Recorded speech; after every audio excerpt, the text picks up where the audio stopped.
Good afternoon from the UK. My name is Kris Gamble from Customised, and I am the creator of #LiveInstall. Good afternoon, good evening, and possibly good night, depending on where you're listening from in your respective corner of the world. My name's Johnny Mota. I'm the creator / moderator, or just some guy who knows something about AV tweets. You can choose what you wish to believe on that. Welcome. Thank you, Johnny. I'm Corey Moss. I'm a technology writer and media as well, and you are watching Talk Install. How are you, gentlemen? Very good, Corey. Very good. Yeah. I'm alive and well. Yeah, alive and well. I had to think about it for a second. Johnny's alive and well and very tired because he's out in California, 3 hours behind us, and but he's been up since what, 5 in the morning, Johnny? 5:30. I'm ready to go get my coffee on. Okay, you contemplating like installations this week? Yeah, I don't know if you caught some of that earlier, but I was talking about I don't sleep at night because I think about the installations that I hadn't gotten to or have to get to still. As mentioned to Kris, the curse of the integrator, right? You're up at late night, probably programming someone's thing, and they want you out of their house. Why wasn't it done hours ago? I'll bet Kris, you suffer the same kind of thing, right? Yeah, at the moment we're covering a large footprint. Our business is covering coast to coast, different countries. A lot of late nights and early starts. So, hello to my family. They probably don't see me much. Very much. Johnny has a dog who writes his blogs. I mean, dogs see you very much, Johnny? I'm sorry. Repeat the question. Dogs. Does your dog see you very much? She does. Currently sleeping right now for whatever reason. I thought she was going to make the appearance for me, but she's in bed or whatever. She gets sleep, right? Yeah, she gets plenty of it. Okay, guys. What we're going to do now is I'm going to say Talk Install is formatted as an hour-long podcast with the intention of discussing trends in residential installation and smart home technology, as well as touching on integration in the commercial space as well. In this first show, we will be having discussion between Kris, Johnny, and myself. And on future shows, we will be inviting AV manufacturers and integrators. As a matter of fact, I'll announce later who our first AV manufacturer guests are going to be. We're going to begin discussion on certain things. First will be our profiles. The creation of #LiveInstall, of course, that's Kris, and #AVTweets, and that's Johnny, as well as creation of this show. So I tell you what, Kris, why don't you begin discussion on your profile, your background, tell us. Thanks, Corey. Yeah, as I said at the intro, I have a business called Customised. I'm sure a lot of you follow us on Twitter at Customised.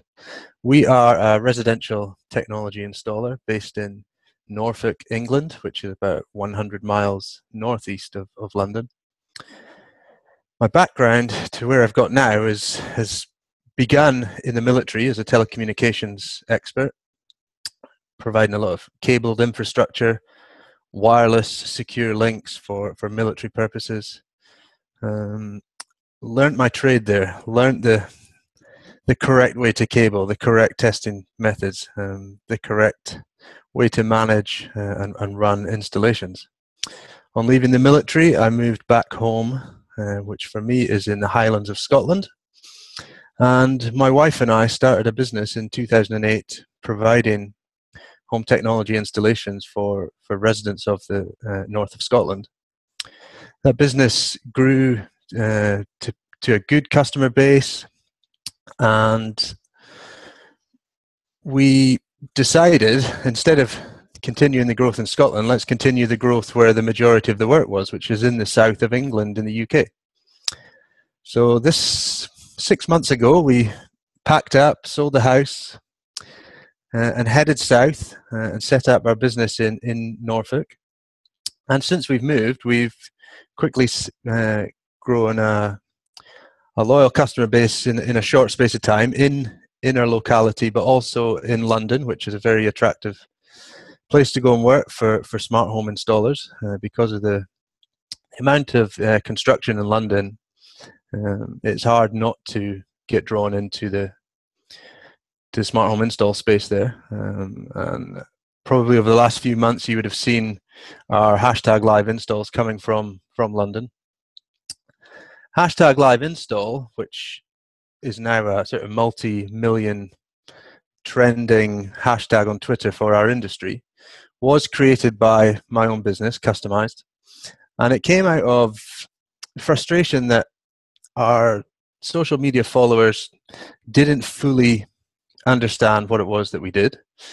Our customers who weren't on social media, again, they kind of knew what we offered, but there were still some grey areas of whether was I an electrician, was I a satellite and aerial provider, was I a security company, IT company.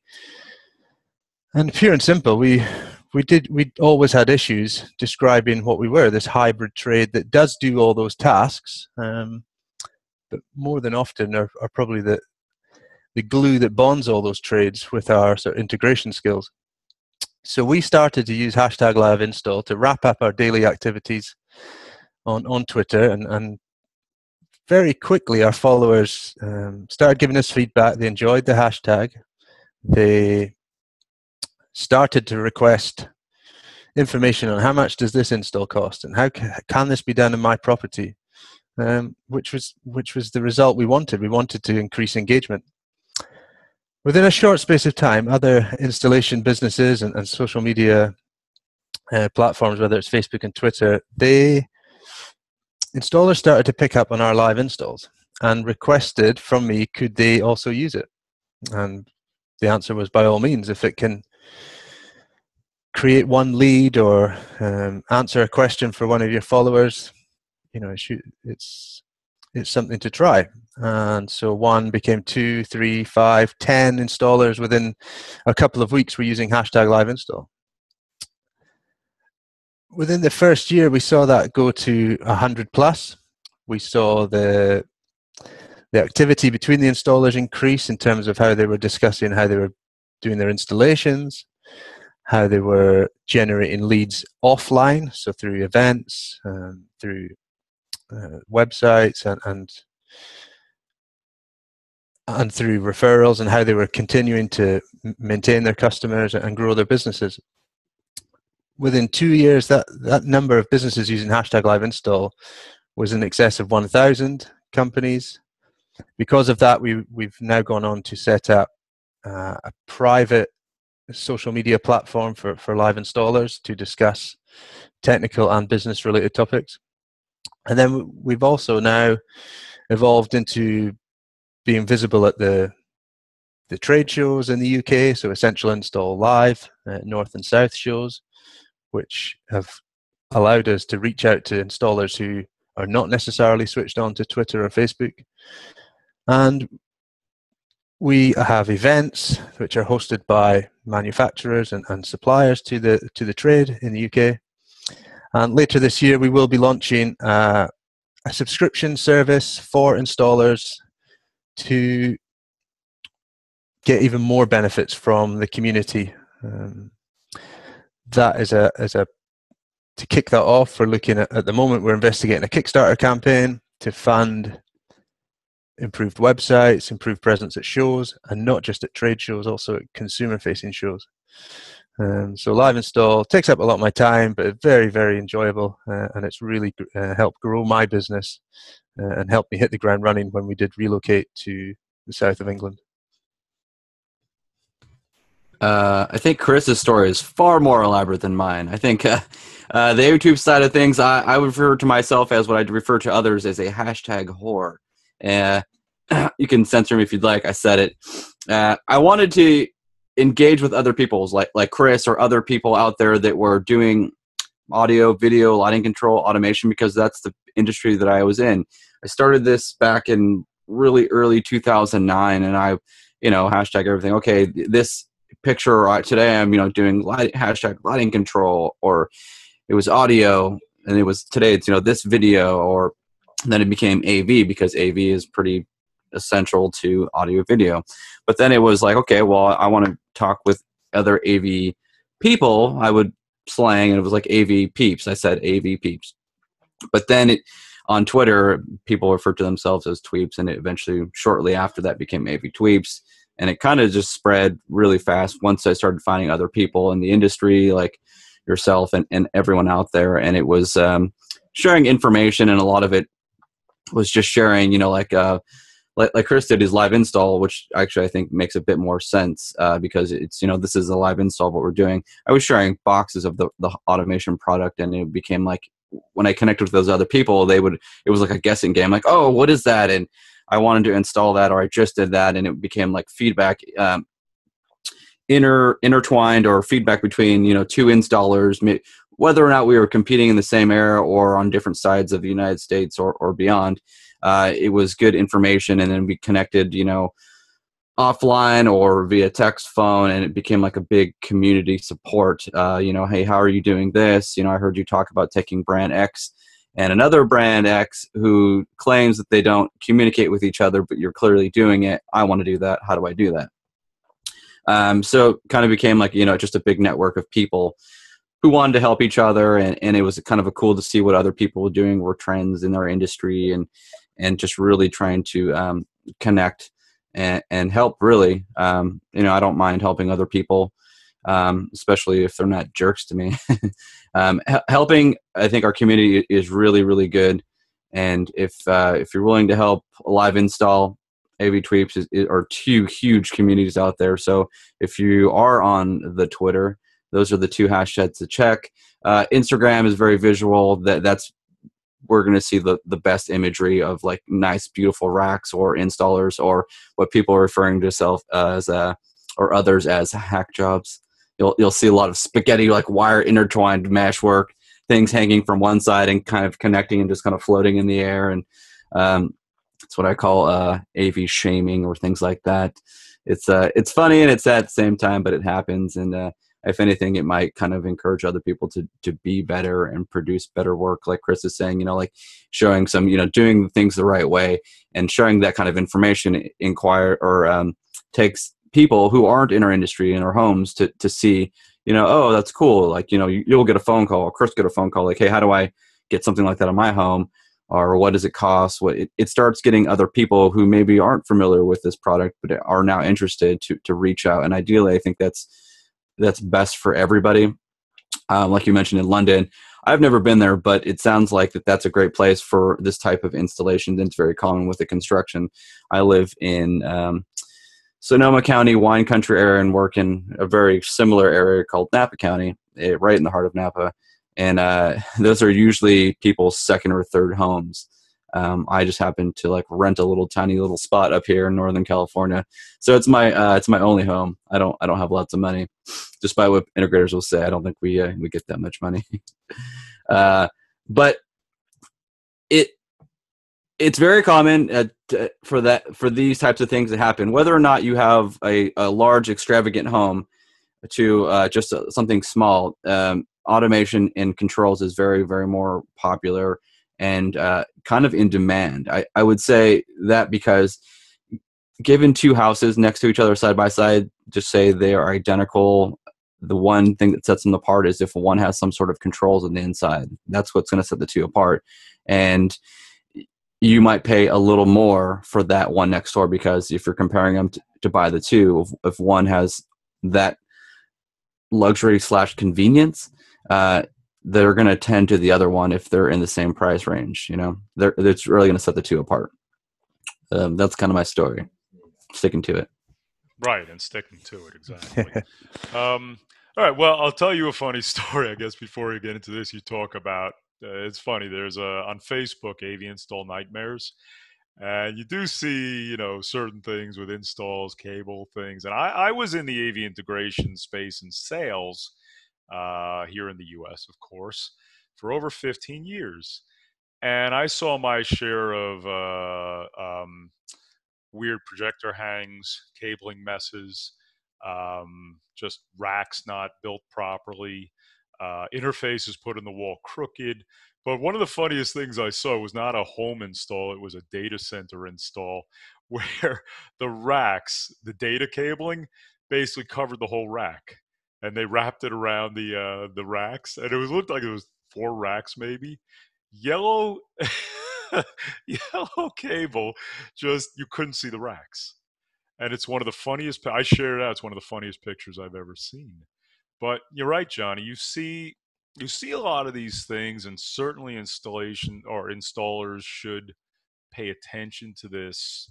Using cable ties and dressing racks properly, and that certainly is discussion. And of course, I think it'll be shared out certainly with the communities. But also the good installs, the really professional installs you see, that should be shared out.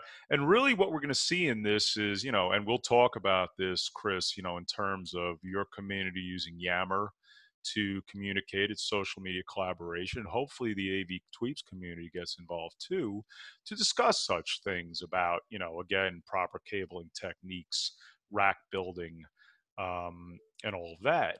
So about me, I guess, my background, again, as I said, uh, over 15 years in AV integration sales.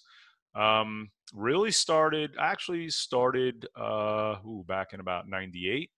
I happened into the business and, started from the ground up pretty much. Although I was in computer rentals and did have experience there with with your CRT 3-gun projectors, as well as your portable 25-pound projectors.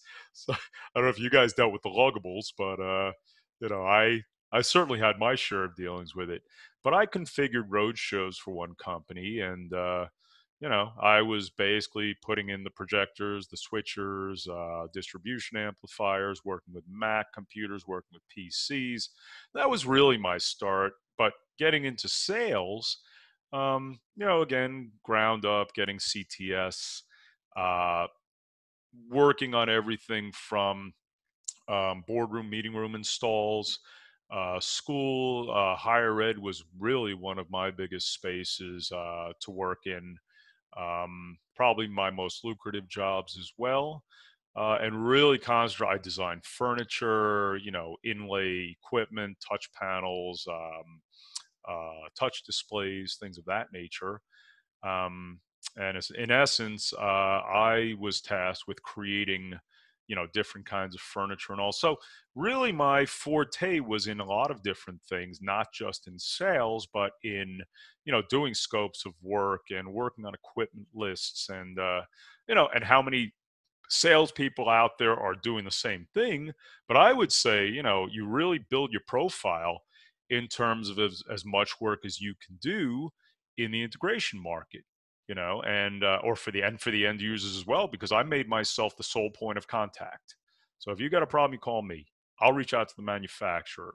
I'll reach out to service. I even went on service calls and did them myself. So I like to see myself as somebody who really multitasks. And I think in the industry as well, and I know Kris, you're a heck of a multitasker and I work late hours. I was emailing at 11 o'clock at night. I'm sure you're doing the same things.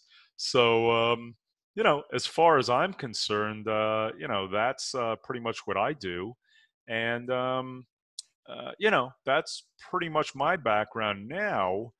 I actually just went to Enterprise Connect in Orlando as media, and met with a whole lot of executives, interviewed them, did booth interviews. It was my first time ever as media at a trade show. It was an outstanding experience.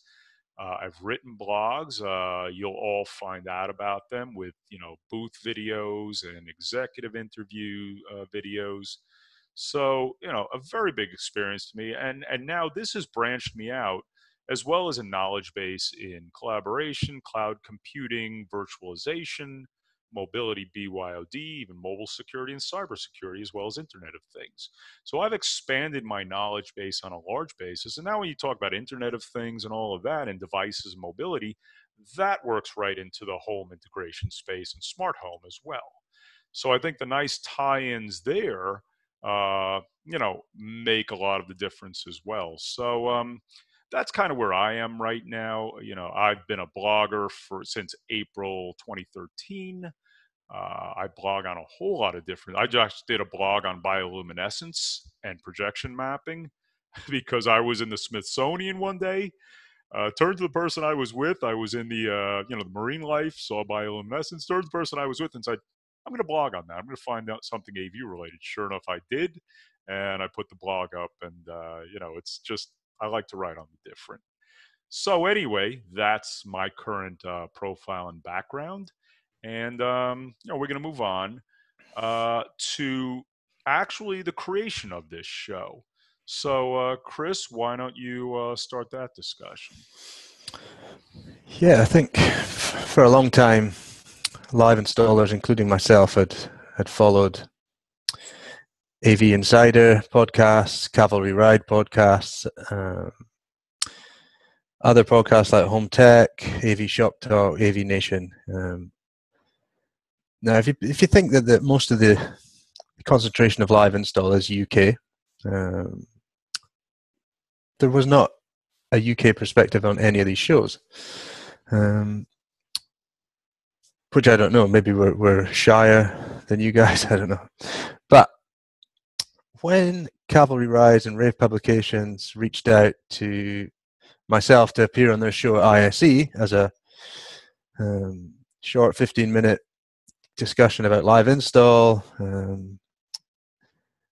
after that I followed up the show. Spoke with Corey.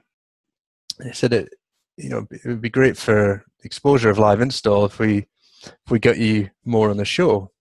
It then evolved into, why don't we do our own kind of show? And wouldn't it be great if we could reach out to the other large social media community, and in my eyes a lot larger, hashtag AV tweets, which really will set this show off and running from episode 1, which because we're bringing the two large communities together, we're bringing the UK and the US, and both of them also attract global interest from South America and Europe, mainland Europe, Asia, and Africa. This, for us, is a great opportunity to speak from both sides of the hashtags, both sides of the Atlantic, to continue that collaboration between integrators, between the two communities of social media.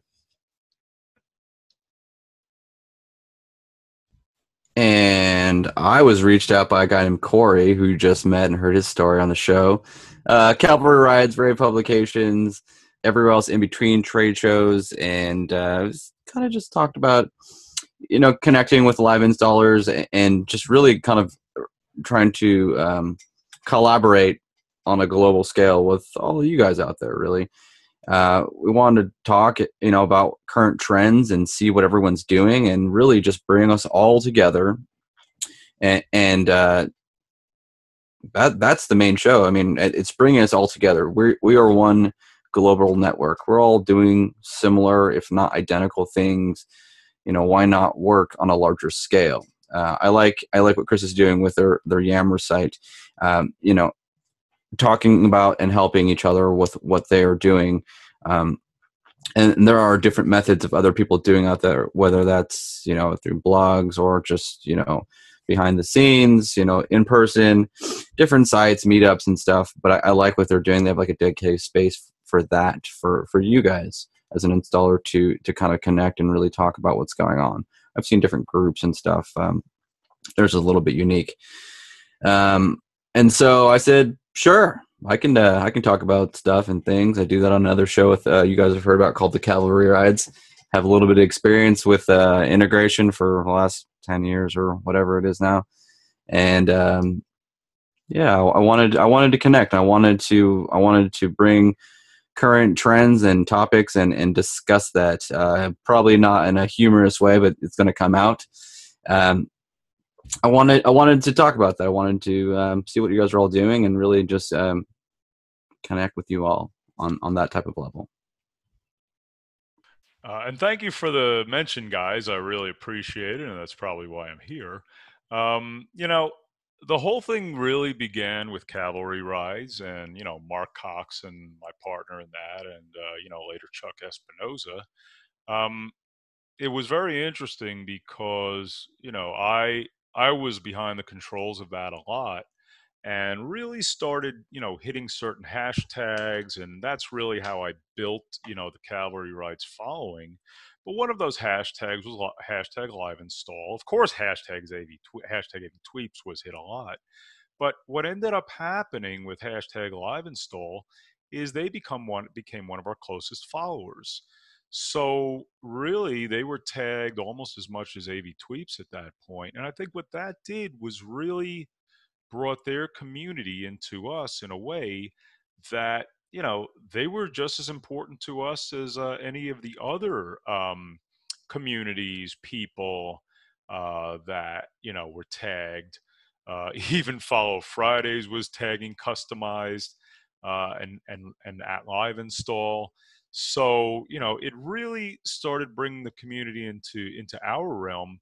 So, my association with Johnny, of course, was already there. My association with Kris built at that point. And, what happened was I invited Kris to be on our ISC Executive Tech Talk show, which we did in the early morning hours here in the US. And, Kris's content in that was just so great. We had conversation after that. And I got to tell you, Chuck was just so into the conversation with Kris. But the three of us really got together after that, me, Chuck, and Mark, and said, you know what? This is, we all really, had a great liking for Kris at that point, and said, we got to do something, with Kris and live install. And that pretty much led us here, in terms of building this and bringing it as well. And you know what? We talked about it. We worked on creating it. We did kind of a dry run last week, and the synergy between Kris and Johnny was fantastic. Good enough at that point, as I said, we're ready to do a first show, and this is the one. This is episode 1. These are two dynamic individuals that we have here, the creators of two of the biggest hashtags out there in the market. And what we're really looking to do here is join the communities. And we're hoping there will be conversation between the communities. And you know what? Not just in the UK and the US, but worldwide. I think, let's say, with Infocom, I think they'll like seeing this because they'll see, they're all about trying to build community. And they even had the business leadership conference recently where people walked in and left their titles at the door. So it could be a CEO talking to a marketing person, and you know what? They're talking on the same level. Well, we're looking to do that here as well. Whether you're an owner, whether you're a CEO, whether you're a marketing person, whether you're an installer, we want the conversation to go on between you. And again, leaving the titles at the door. Okay, Kris, being the owner of Customized, certainly, wants to be, one of the many in conversation. And everybody out there in the live install and AV Tweeps community, I know I've spoken to some of the AV Tweeps, and they're very excited about this show. So again, they want to be one of the many that's going to get involved. And again, there's Yammer, there's Twitter, there's Facebook, there's all the social media out there, Google Plus. And hopefully everybody's putting content together as well, where, these communities and I know people worldwide, a lot of people in Norway and, in India, the UK, if they're all listening, if they're all watching this show, hopefully they get involved as well. So that's really what we're trying to do here with the Talk Install show. And, and again, we're looking at manufacturers, integrators, especially, manufacturers that located either in the US or overseas, and we're going to bring in people from the US and overseas and manufacturers. We're also going to bring in integrators from the US and overseas to have discussion as well. So that's really the door is open. Our door is always open. People can call in, even if it's for a short input to the show. Come in, join the discussions. If you get in touch with us pre-show, we can prime you on the topics. We will seek out experts on the topics. and we won't have this half-hour intro to every show. We will go straight into what's current, what's trending, what's coming soon, what's your gripes, where have you had success. Increasing this sharing of knowledge, this knowledge transfer between businesses, between integrators. This could be an exciting show. I think by bridging the two communities, we've got a lot of exciting things to come on this show. I really do. I think it's going to be great to hear installers. I think that's going to be a unique twist to this show, that we're going to have UK installers, US installers. We're going to pick out what our favorite installs were every month. And we want to improve the communication between manufacturers and installers as well through this show. And then we'll do lots of AV shaming too. Yeah. Hashtag not live install. Yeah. Right. Or maybe we won't. I don't know. We'll try and keep it respectable. So Johnny's going to inject interesting perspectives on the show as well. But you know what? Again, the first episode, we're talking among ourselves, but there's going to be some talk in the episodes that we're going to have with manufacturers and installers. But we're really going to let them talk, for the most part, and Johnny and Kris and myself, we'll ask questions, bring up talking points and all. We're planning on having, let's say, the large manufacturers come in on a show, and solutions providers. If they're, a little smaller, maybe we'll have 2 on a show. Or if we have an organization, we'll bring in, manufacturers or even installers there. So we're going to vary this up to where I think it's going to appeal to everybody, even in the commercial space, listening to these manufacturers, bringing up solutions, bringing up talking points. So we really want to appeal not just to the home and smart technology market, but to the commercial market as well. So these manufacturers come out of the commercial market for the most part. They do home, manufacture for home installation. But again, there's going to be a great appeal. So we're going to move on. We're going to try and get as much in on the show as possible. We have talking points, but what I want to do is start discussion on current trends in residential install and smart home technology that Kris sees, and Johnny will expand on the conversation. So Kris, give us a little, 5-minute or, a little longer discussion on, what you're seeing in future trends. I can certainly say what we're currently seeing trending. Through live install, we see thousands of pictures every week coming through our Twitter timeline. And I know a lot of installers and manufacturers search for that specific hashtag, and it can give them a very targeted audience. We have seen rack builds standardizing, cabling methods standardizing, cable dressing becoming, multiple companies now using it as a real shop window for their business. It's sometimes now hard to see the difference between installers' racks. They seem to have adopted a similar kind of method for how they're presenting their patch leads, the use of brush panels, Velcro ties, cable management at the rear, tray work behind that. And I'm not sure how interesting that is to the homeowner if they're looking at live install, but for the installers, it's real rack porn. It's incredible. So we've seen installers take great pride over the front of the rack, but also share the images of the rear of the rack work.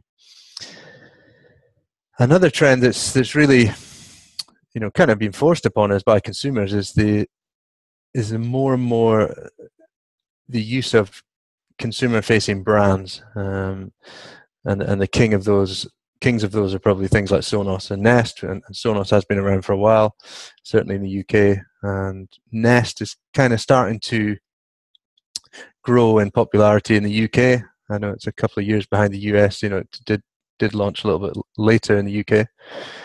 So we're seeing these consumer-facing, readily available brands almost dominating live install tweets, and it's great though, and we'll talk about it later, that these are the gateway products, and I know that they're for installers. They're leading to far more installations once they've placed this sort of first smart home gadget in the home. It's opened the door and opened the eyes of the homeowner to have more in their home. Another trend really is more on a business side of things, not from installations, is installers heavily now appearing at consumer-facing shows like home building shows, home renovation shows, and we'll talk about it later again. But is there an alternative method to having a showroom by having your own, by having an annual presence at the larger consumer-facing shows? That's what we're seeing in the UK. Better wrap builds, consumer-facing products that they're seeing on the high street appearing on live installs, and an increase in installers appearing at the consumer-facing shows. You know what? I just wanted to say I meant current trends and not future. We'll talk about future. Kris and Johnny will talk about future trends later. But anyway, we're talking about current trends. Go ahead, Johnny. Yeah, to expand on what Kris is saying, I agree. Yeah, Sonos has been around a while, and Nest is largely up there with Sonos, and a lot of that has to do with consumer because it is readily available, and it may not be everyone's preference go-to because you want to do like a high-end, like this is the brand that I sell, or that I get the most margin on, or something like that, or for multiple reasons. I mean, I'm not going to knock Nest or Sonos. They're both really, really brilliant brands for what they do and serve to the homeowner. But I think a lot of that is pushed by the homeowner because they've seen the commercials. There's a large marketing for those products. They both work really well. And now our job as the integrator is to integrate it, connect that to the home, the smart connected home, and provide that service.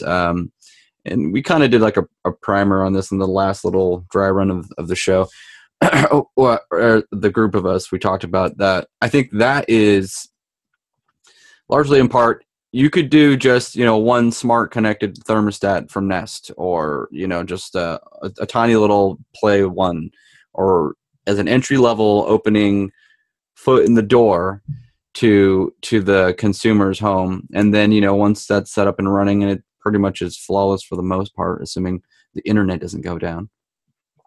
They're going to call you back. Maybe they want another speaker in another room. They want to continue that distributed audio system, or under the Nest brands, they have Dropcam. They have some other things now, which I don't know if you guys called it the last time, but they're looking to hire an audio engineer, so a light speaker brand under the Nest brand, and they're going to expand, which I think I'll wrap up towards the end of the show. I think we're gonna see a lot in 2015 from Nest, which I'll mention it later at the end of the show, and Google actually. So I think that Nest and Sonos are huge as openers for integrators into the consumer world of kind of smart connected things, and that's the most current, highly anticipated trends, honestly. Okay, great discussion. Let's get into talking points. So what we're going to do here is Kris and Johnny are going to alternate on talking points, and really, again, appealing to both the live install and the AV Tweeps community, in-home installation, as well as, again, the commercial space integrators can get something out of this. So Kris's first point, exhibiting at consumer shows, can it be your pop-up demo room? Go ahead, Kris. Yeah, we've had a lot of discussion on Yammer where the businesses are growing. They're riding the wave that's reached the UK, and it's still early days of that wave, but they're starting to question, should we use that growth and invest in showrooms? And one alternative argument was, instead of the showroom, invest in appearing at the national shows. And I recently visited a show in Essex earlier this year, and I was surprised to see more smart home installation businesses at this show than providers of kitchens and bathrooms. It was incredible, and really encouraging that our industry now has the confidence to go out there and face the homeowners, which I think wasn't happening before. And but going back to some of these consumer-facing brands, it has given us the confidence to start off with an easy lead product like a Nest or a Sonos. And Sonos, to be fair, has become almost self-install, really. The amount of houses we go in to do surveys in, and they've already got Nest, and they say, well, we don't need you to look at that because that's easy, but our Nest is a little more complicated.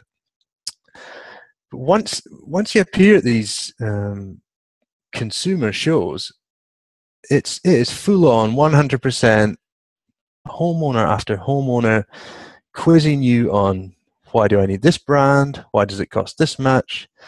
This company wants to charge me X, and you're telling me why. The homeowner is really inquisitive about having a connected home, having smarter devices, integrating their existing technology onto single platforms. They're hitting you with the terminology that should be exciting you. They're starting to get the keywords. They're starting to mention the brands that have they're advertised at bus stops, tube stations, magazines. They're paying for advertising on our social media timelines. I certainly see Nest pop up a lot.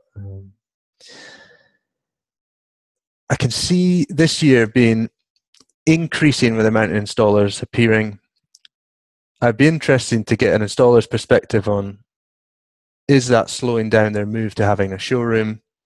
For the people that have showrooms, can they financially commit to having showrooms and elaborate trade show presence? Because I know as well, over the last couple of years, I've seen the stands that installers have become amazing spaces for homeowners to be involved in, whether it's showing off lighting control, heating control, smartphone or tablet control of all these devices. There's been a lot of investment, a lot of technical thought into making this the pop-up showroom. You've got 15 minutes to seal, almost seal that deal, because at the moment they can go to the next stand and see another installer, and it could be an installer on your patch. So it'd be interesting to see if that's something that the UK is following on from the US. Is this something that's happened for a while over there? But it's certainly it's a growing trend in the UK. I've come from both sides. The last company I was at, we didn't have a showroom, but we had access to places where we could go and things like that. And I actually had worked direct with some of the audio companies that allowed me to go direct to their showrooms. But the idea of what you're talking about, pop-up showroom, I think could absolutely work. If your company is good at what they do, and like you said, you have some extra money or revenue from the previous year, and you invest that in some of the home shows, which I think has been going on for a little bit now. And maybe what you're saying, Kris, is maybe more so now in the UK. If you invest in that one show a year or whatever it is for you, maybe it's 2 shows, but depending on your area, it might be a 1 per year, and you have that 15 minutes to make a sale with that homeowner connection, and you have a 10 by 10 area, you can actually put a lot of displays, interactive stuff, and give your elevator pitch successfully. I don't necessarily think that you need a dedicated showroom to a massive scale or at all to be a successful business. I honestly think that by doing that and getting, if you make that, let's just say you make that 1 sale, right? That could be return work as a word of mouth from this person to their neighbor. At the end of the day, once you've done a successful job at this person's home or facility or whichever field you might be in, commercial, residential, industrial, the very first thing they do, honestly, is they want to show it off. They have some sort of gathering, and they want to tell their people or friends in the industry, friends, neighbors, look what it is that my home facility can do that, kind of separates it from us. It's like the coolest thing, and it works. It eliminated all these extra devices, and through one interface, it's pretty sweet. And so, I honestly don't think that you need a fully dedicated showroom on a large scale at all. I mean, you could, the other side part to that is I've seen people, they do that at the shows, but maybe they have a few of these devices. It's a 2-channel setup at home, a Nest on the walls, a couple lighting controls, whatever. And eventually, start making their home the showroom, like you live there and they kind of update it. This is the way I live. You could live like this or larger, and it doesn't really cost that much. It's fairly easy and I can provide that to you. But the pop-up showroom idea, I think, is very, very effective if you can sell yourself in that amount of time. And I think it can work just fine. Okay. The next talking point is Johnny's. IoT smart connected devices in the home. Go ahead, Johnny. Sorry, I got lost in a K-hole right there. IoT smart devices. Kris kind of touched on this earlier with like Nest and such, or Sonos. A lot of it is pushed by the homeowner because of the marketing that like, let's say Google or Nest or Sonos is putting into our feeds, and we're seeing that, and on TVs or on advertisements wherever you go. This is everywhere, and more companies are doing devices. Nest being one of them, I think, is huge in the industry for doing things like that, which is Google. Google started off with a smart Wi-Fi connected thermostat that basically does everything for you. It's set up fairly quick, and it's very intuitive, and it's very nice looking. It's not just the usual typical rectangular box on the wall that just, up, down, on, off, cool, heat. They have incorporated Dropcam. They bought that company, Dropcam, so that's kind of a neat little camera device. It's got 2-way audio. They have a smoke and aux sensor that's Wi-Fi connected, all under the Nest brands, and now they have the Works with Nest program, which we'll be seeing lots of, I think, this year. They recently bought a company called Revolve, and Revolve took all these smart or IoT devices and made them connect via one interface. So an app that didn't require multiple hubs. They're all basically taking Nest as your new platform, which I think is going to be huge. Hopefully by the end of this year we'll see more. And I didn't mention it earlier on the show, but the reason I brought up, I thought, was because when Google acquired Revolve under the Nest brand, they did it for a reason. They are absolutely moving forward with the kind of home automation aspect of devices. The Works with Nest program is what I'd referred to previously on other shows as what Google showed us at Google I/O 2-3 years ago, called Android at Home. Smart connected devices. They turned on the lighting controls, and all through the Internet of Things, if you will, which I really, really despise that name, but that's what we're calling it. And Google actually came and headhunted one of my friends who is at a competing automation company, and they wanted to hire him because of his automation skills. And so I know what they're trying to do. They're expanding the Revolve brand or automation program underneath Works with Nest. And so all these other devices, I think, eventually are going to be aimed with like Works with Nest or the HomeKit from Apple, things like that. And I believe that that's going to be huge. Whether us as integrators like it or not, because we're using proprietary control systems that we stick to because they work well with everything. Major manufacturers like Google and Nest and all these other people that are doing the IoT smart devices are the biggest thing for us. Even though it's just like a little device, there's new things for like landscape, something called SkyDrop that does your landscape up to 6 zones. You can add them up, and it's all connected through an app. It's pretty big for us, even though it's probably not a lot of margin. It's a big step for our community. Okay, so we're going to go to the next talking point. Is Chris's. Um, Kris wants to talk about less technical and more business training needed. Go ahead, Kris. Yeah, this kind of came about from things that we've discussed on Yammer, things that we've discussed at live install events, but it's not something I was going to speak about until I read a recent article in CE Pro by Julie Jacobson. And it was about an analyst that had kind of had a pop at custom installation and the smart home industry and the more elaborate and more complicated sort of installer heavy install sort of influenced control systems. And Julie shouted out that businesses need to, is the knowledge of businesses letting down the quality of installations, the quality of aftercare, maintenance, and it's something that the live install community has talked about a lot. There's so much technical training available to businesses, whether it's brand specific or technology overview specific,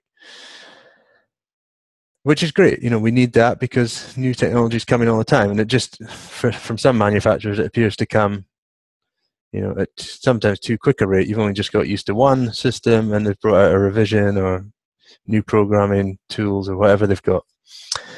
But business training is a whole different bag. How good is your training for your sales personnel? How good is your training for the people that are doing your maintenance? What's their customer service skills like? How good is do you have marketing plans? Do you have social media plans for your business? How consistent is your branding? I think with a lot of custom installation, smart home install businesses, they're run by technical guys. They're not run or girls. They're run on referrals and word of mouth, and it's been like that for a long time. But for your business to grow, you've got to get away from referrals and word of mouth and get sales savvy and get your brand out there. Be good at networking online and offline. Is there enough education for businesses to grow at the rate that we may have to grow if the Internet of Things, smart home wave increases in volume? Are our businesses ready for it? I would question it. Okay, let's move on to Johnny's next talking point on lighting controls. Lighting controls, I think, is huge for our industry, even though a lot of people may not be doing it. Maybe that's more of the electrical contractor side of things. In terms of automation or installs, at least where I am in this part of the world, lighting is kind of a huge thing. And it could be a standalone system, but it could also be another good entry into the door. A lot of times people may not have the budget to do full AV controls, things like that, but maybe, or at least from the design aspect of things, lighting is already on the scope of work. And it isn't that much harder to kind of get the control aspect of it on the scope, as long as the design is well thought out and you are eliminating multiple switches and things like that, and it's not necessarily like kind of an afterthought. There are retrofit applications for lighting controls that are great, that don't require you to rip walls apart and things like that, work on RF frequencies and such. And they're great, but they aren't necessarily making the design any prettier. It's more of an afterthought, and they exist for that reason, which is great. But in terms of the design aspect, it's like I said, it's really important to approach on the design phase, because that's where you're working with the architect, and they already have something in mind. And usually, not always, the architect and designers want the place to be as pretty and as easy to use as possible. I have had a lighting control thing in the past where I did a huge shading job for an ex-CEO of Pete's Coffee, one of my favorite coffees in the world. Pete's Coffee, you can sponsor us if you like. The architect really didn't care for the control aspect. You know, he had to have his house designed for these people a certain way, and he'd been doing it for years, and glass pretty everywhere, you know, in the vineyards, and everything was like concrete and glass and shades and shades and shades and shades, which I did. And in the end, it wouldn't let us put one keypad to eliminate multiple switches. So in the end, they had, you know, 7 gangs switches, and then stacked. Every room had this. And then in the kitchen, there was like panels that opened up to hide more switches. And then after setting all the limits for a couple of weeks, in the end, and I can guarantee they still live this way, when I went back to double check the limits and everything and work with the homeowner to make sure they understood everything, they had Post-it notes on all the rocker switches that told them what light did what and what shade was what shade and which group of whatever. And it was ugly. And I can guarantee to this day it's still like that. So lighting control is very important. It kind of goes back to the some of the IoT stuff that, you know, people are using Philips Hue and some of the Wemo stuff, and there's a lot of things like that out there that people on the general consumers now asking for this stuff, and using the control through an app is one way to do it. It's not necessarily you wouldn't do through control system that's through app, but that's really a step into the door for lighting control as well. And I think, Kris, if you want to expand on some of the controls, because I think a lot of live installers out there are doing a lot of this as well, correct? Yeah, from my own experiences, I've seen our normal service offerings up to about 2 years ago were really audio, visual, and networks focused. Now it's lighting. Now it's heating control. Now it's automation. And the audio and visual decisions and specifications are just mirroring, you know, success stories from previous installs. We don't have to spend a lot of time designing that and specifying it, because we just go with our tried and tested brands. We try and get those ticked off by the consumer early on, and we shift our focus onto the lighting control and management, the efficient heating control, zoned heating control, and we focus as well on a consistent user interface. Some brands provide that straight out of the box. Others, you have to be a bit more creative with your design skills and your user interface creation. But that's a big. This is why there has been a lot of technical training by my own business, because we've gone from AV and networks over to some extent things that were outside of our comfort zone and our skill set. But we've had to evolve into, our business had to evolve to provide that, because that's what we were getting requests from. And instead of withdrawing from it, we've embraced it, and it's actually improved our turnover. It's made our installations far more challenging, which means they're far more exciting and satisfying when completed. In the UK, we're seeing new systems and control systems coming in. KNX, which I'm not sure has got huge breakthrough yet in the US, but very popular now in the UK. And it gives you choice of hundreds of brands, lots of options for automation. It's something that we'll try and get somebody from KNX on the show very soon, because it's rising in popularity in the UK, and I can see it starting to cross over to the US, which will probably be different from the direction that technology's gone in the past. We've kind of followed in a lot of respects, but I think KNX is going to make its way to you after it's been to us.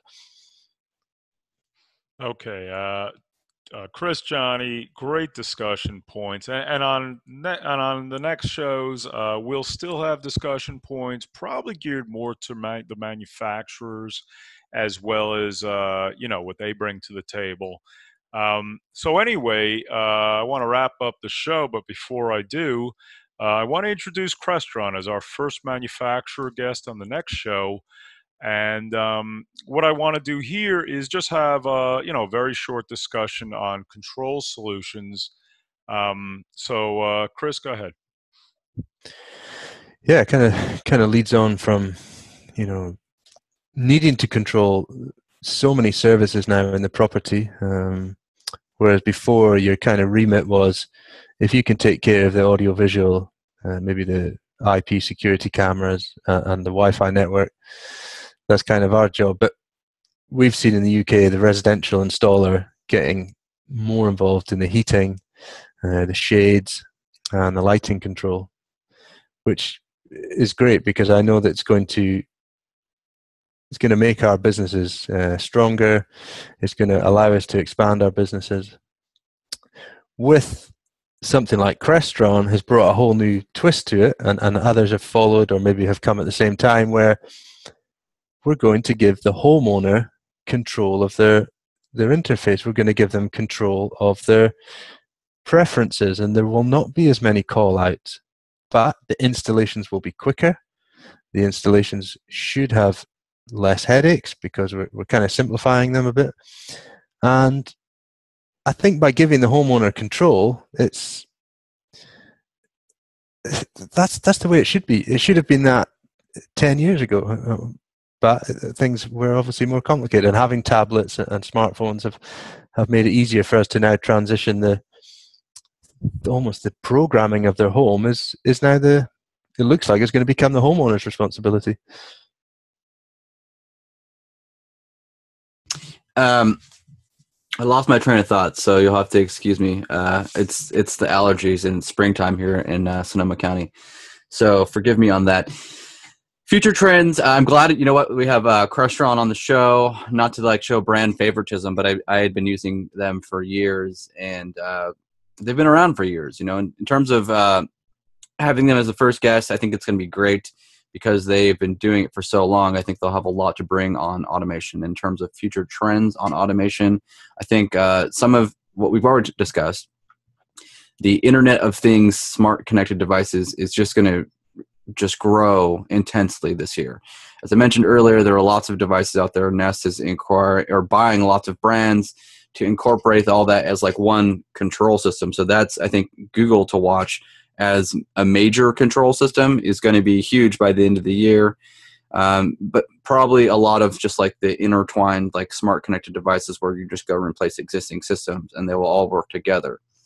There's other ones, called SkyDrop. There's stuff to monitor the moisture in your ground. In terms of just automation in general, I think I want to start seeing trends for the live installers, maybe tweak some of the custom stuff. That some cases we can't share it, and I have some cool stories I'm not really allowed to share, but I probably will because that's what I do. There's going to be some interesting things. In automation, I think there's always been a joke of why would you do that? It's, well, because we can. That's the whole point. When you give someone the idea, of what's possible, their eyes kind of just grow. And I've controlled pool systems. Why? Because, well, why not, right? Control everything. So I think smart connected devices is going to really be the way of the future for the general consumer. And us as integrators, we should be looking at these little devices. We know whether it's $200, $300 device, testing them out, because all that's going to do for us is make it easier to connect that, because you're going to get asked for it no matter what. Even if we're using big brand control systems, you're going to get asked because they have a Nest, they have a Sonos, they have a Dropcam, they have some sort of smart connected devices, and it's not going to stop. I think that's really the future of what's going on with automation. Okay, guys, that's great. And this will be a wrap. Kris and Johnny, thank you very much. And for everybody out there, thank you for watching. And, Kris and Johnny are, of course, going to bring a lot of perspectives to the shows going forward. Again, Crestron being our first manufacturer guest. I believe I have our next solution provider guest almost locked up for the second show. And again, everybody, hashtag live install community, hashtag AV Tweeps community. Thank you for watching. Go to at Talk Install, give us your comments on the show as well as other comments. We need more followers. Corey. All right. Well, yes, as Kris said, we definitely need more followers in Act Talk Install. Please do. And you're going to see great information posted by Kris, by Johnny, by myself. Get into discussion And, that's what we're asking of you. So, Kris and Johnny, thank you. Thanks, Thank Corey. you guys. Thanks, Johnny. Shout out really quick for end the show. If you want to follow Customised, it's at Customised. Corey's at CB Moss. I'm at JMota3. Give us some information, some feedback. If you want to be on the show, we'd love to have you talk about your installs, your unique stuff. Let's collaborate. Whether you're a live install or AV Tweep, let's connect the two brands. We are Talk Install. Follow us on Twitter. All right. Well, thank you guys. We'll see you all next time. And thanks for looking in. Bye.